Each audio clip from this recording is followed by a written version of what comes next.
Identify the chemical equation and stoichiometry of the reaction. All four haloacetic acids, fluoroacetic, chloroacetic, bromoacetic, and iodoacetic acid, are monoprotic weak acids.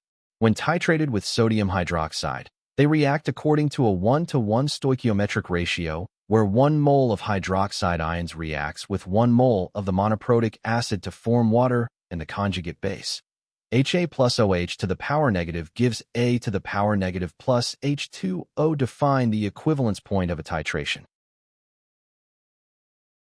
The equivalence point in an acid-base titration is the point at which the number of moles of added titrant, NaOH, is stoichiometrically equal to the number of moles of acid analyte originally present in the sample.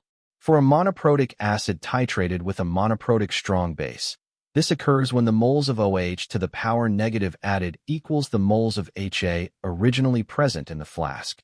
Calculate the moles of analyte present in each titration flask.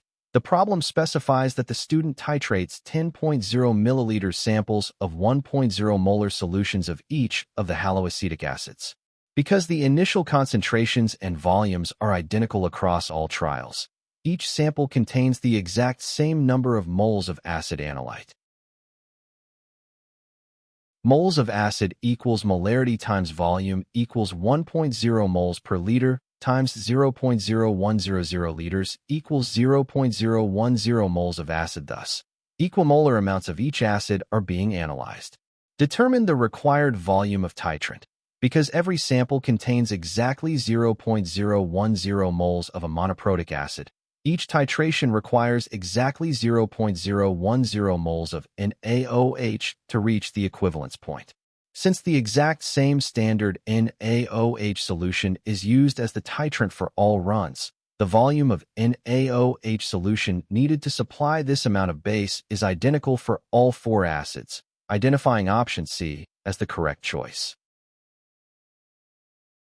The correct answer is option C. All of the acids will need the same volume of NaOH to reach the equivalence point.